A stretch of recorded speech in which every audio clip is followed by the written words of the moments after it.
আব্দুল্লাহ ইবনে মাসউদ রাদিয়াল্লাহু তাআলা আনহু আলী রাদিয়াল্লাহু আনহু এই বর্ণনা করতেছেন, তিনি বলতেছেন যে বনি ইসরায়েলের যুগে একজন আবেদ ব্যক্তি ছিল, যিনি ইবাদত বন্দেগী করতেন।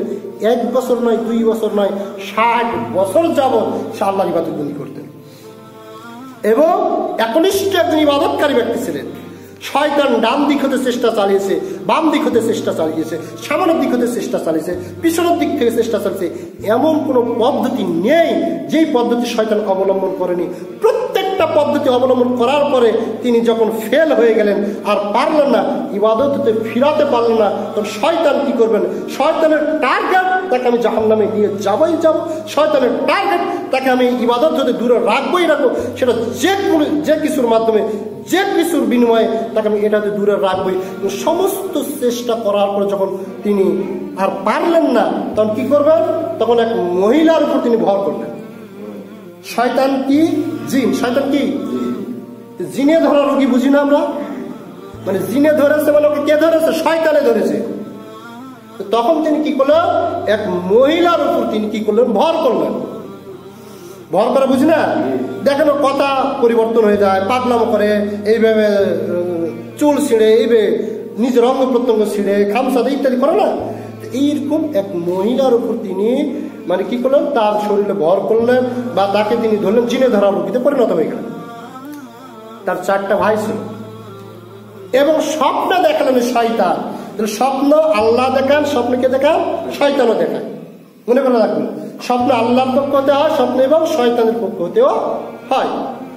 তখন শয়তান তাদের ভাইকে স্বপ্ন দেখালেন, ওই জায়গায় এক আবেদ ব্যক্তি আছেন, পরেশগার ব্যক্তি আছেন, দিনদার ব্যক্তি আছেন, সে সবসময় আল্লাহর ইবাদত বন্দি করে, তার কাছে নিয়ে যাও।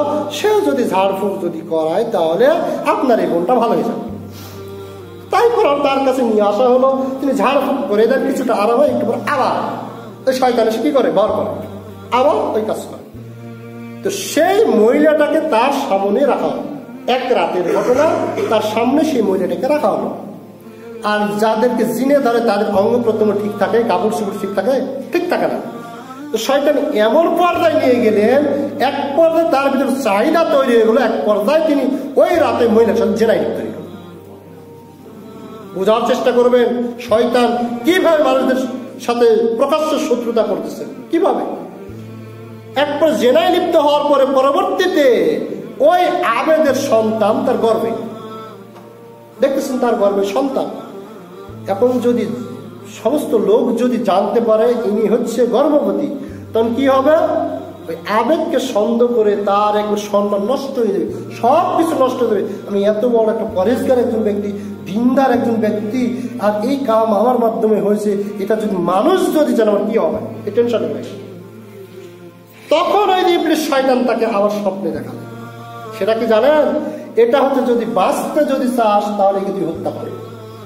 এখন মানুষ জানে না, কিন্তু একে এটা কি কর? হত্যা কর। তখন তিনি হত্যা করে এক জায়গায় পুঁতে রেখে চলে আসলেন, অথবা আসার পরে আবার ইবাদত বন্দেগীতে লিপ্ত হয়ে গেলেন। তার যে ভাইয়েরা আছে, তার যে ভাইয়েরা আছে, তাদের কাছে গিয়ে আবার ওই শয়তান স্বপ্ন দেখিয়ে বললেন যে তোমার এই বোনের সাথে অমুক ব্যক্তি এই কাজ করছে, এই কাজ করার পরে অমুক জায়গায় গিয়ে তাকে দাফন পুঁতে দিয়ে এসেছে, হত্যা করে পুঁতে দিয়ে এসেছে। শয়তান চক্রান্ত দেখে। এখন তার ভাইয়েরা ওটা শুনে চলে আসতেছে। পাশাপাশি এখানে ইবলিস যিনি, তিনি ইনার কাছে সে হাজির হয়ে, আবেদ ব্যক্তির কাছে সে হাজির হয়ে বলতেছেন ওর যে ভাই আসে তারা চলে আসতেছে, আমি হচ্ছি মনে কর চেয়ারম্যান, আমি হচ্ছি এখানকার নেতা, লিডার।